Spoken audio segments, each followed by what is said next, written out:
स्वागत है आपका सिंहासन बत्तीसी की इस अनमोल श्रृंखला में। यह सिर्फ कहानियां नहीं है, ये वो रत्न है जो विक्रमादित्य जैसे महान सम्राट के जीवन को रोशन करते हैं। आज सुनिए चौथी पुतली विजयमाला की कहानी। ठहरिए भोजराज, आप उस सिंहासन पर तभी बैठ सकते हैं जब आप जान सके कि राजा विक्रमादित्य केवल नाम से नहीं, कर्म से महान थे। वह बोलने वाली थी मैं, विजयमाला, इस सिंहासन की चौथी पुतली। और मैं आपको सुनाने जा रही हूँ एक ऐसी कहानी जहाँ एक राजा ने सिंहासन छोड़कर सेवा को अपना धर्म बनाया। ये बात है उस समय की जब उज्जैनी में भीषण अकाल पड़ा था। बादल महीनों से नहीं बरसे थे, धरती फटी जा रही थी, खेत सूख गए थे, तालाबों में पानी न बचा था, लोग भूख से पीड़ित थे। राजा विक्रमादित्य ने आदेश दिया कि राजकोष से अन्न और जल तुरंत गांव-गांव भेजा जाए, पर वे स्वयं भी चैन से राजमहल में नहीं बैठे। वे एक छोटे से दल के साथ स्वयं गांव-गांव निकल पड़े, यह देखने,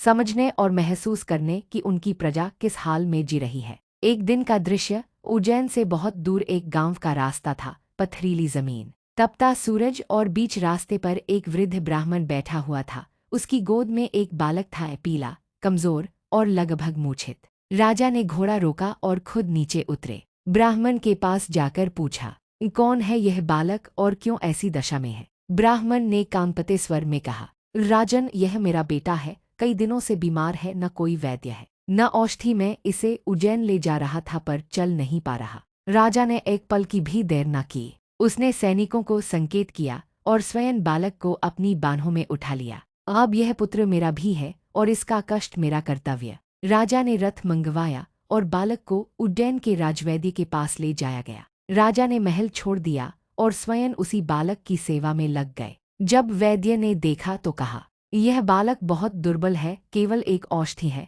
जो इसे बचा सकती है, लेकिन वह बहुत दूर के कम वन में मिलती है, वहां तक पहुंचना भी आसान नहीं है। भयंकर जंगली जानवर, कांटेदार रास्ते और कई दिन की कठिन यात्रा है। राजा विक्रमादित्य ने कहा, किसी और को भेजना मेरा धर्म नहीं, यह मेरे राज्य का बालक है, जब तक वह ठीक नहीं होगा मैं भी नहीं चैन लूंगा। राजा अकेले ही चल पड़े उस खतरनाक जंगल की ओर। रास्ते में न रथ था न सुविधा, केवल संकल्प था किसी मासूम प्राण को बचाने का। 3 दिन रात चलते रहे, कभी कांटों में पैर चुभते, कभी जंगली जानवरों की आवाज डराती, पर राजा रुके नहीं। चौथे दिन जब उनका शरीर थक चुका था और पैर कांप रहे थे, वो एक वृक्ष के नीचे बैठ गए। तभी वहां एक दिव्य प्रकाश फैला और एक योगिनी प्रकट हुई। उसने पूछा, राजन, तुम कौन हो और इतने कष्ट में क्यों? विक्रम ने उत्तर दिया, मैं उज्जैनी का राजा हूँ, मेरे राज्य का एक बालक मृत्युशैया पर है, उसकी औषधि इसी वन में है,